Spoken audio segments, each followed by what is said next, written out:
Oh my god, this is the worst lighting. I look so fucking old and gross. I look like a fucking toe. That's fine. So I just saw I'm Beautiful and I Love Me. Just not very flattering lighting. Saw worked night shift, slept all day, and went saw got a burrito at Ruby's in Medford, Oregon, and then I saw Superman. Almost said Spider Man.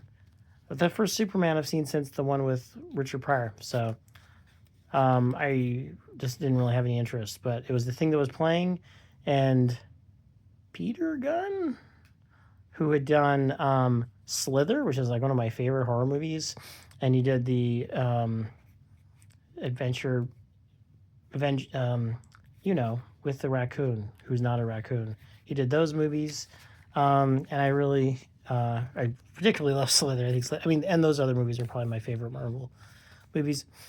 So I was excited to see it, and I'm glad I saw it. It was great, and I was like, I saw the second showing, um, so apparently it just came onto the movie market.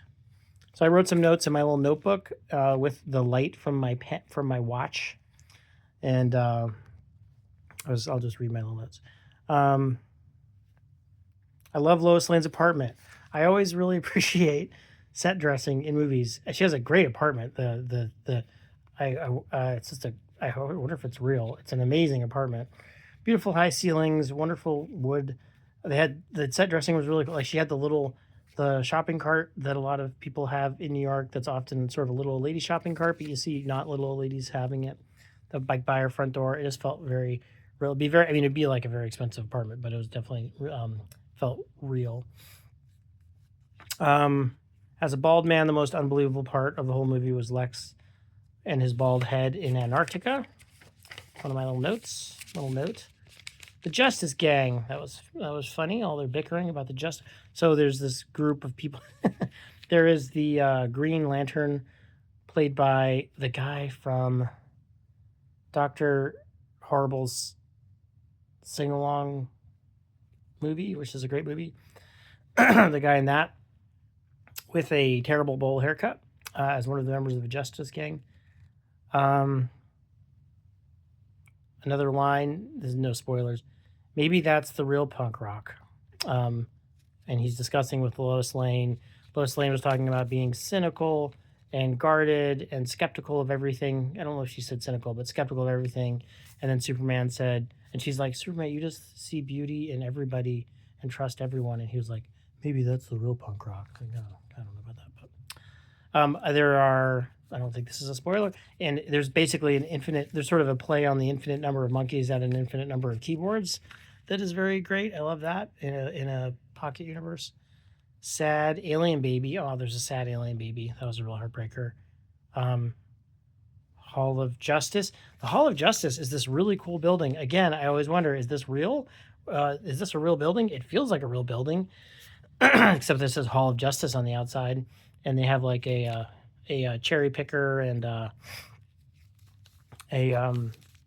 scissor lift, like they're doing like work on it while they're has had a nice yeah, again, notes on those bangs, just those bangs on Green Lantern, amazing. Yeah, and then there's an interesting sort of I really love horror or sci-fi fantasy type stuff. Anything where there's some evil leader and his followers just seem like um sort of instead of them all being sort of evil. I mean, they're evil in that they're or whatever you want to mean by evil. They're certainly complicit in a person doing horrible things, but how they're all sort of just like doing their job, and you can all sort of imagine them as people who got advanced degrees in technical fields, and this was the job they got. They got an internship there or something, and it just happens to be for Lex Luthor trying to kill Superman. And one of the things, they're on a beach and they're all wearing Hawaiian shirts, and that just feels very sort of accurately of a certain type of corporate culture, and I just thought that was cool. Um, um, oh, Green Lantern does this cool thing where he makes middle fingers come up out of the ground and knock over tanks. I really like that. And I wonder, there's an amazing dog in there. A dog's in the previews who is, I guess, Supergirl's dog.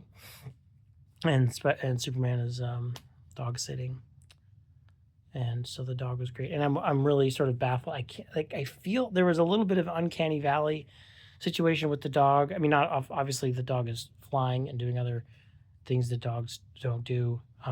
So yeah. So I don't really have anything interesting to say about it besides just those little observations from my notebook. I would go see it. I'd give it. I would give it. I would give it 4 out of 6 Richard Pryors or something. I don't know. Yeah, I'd go see it.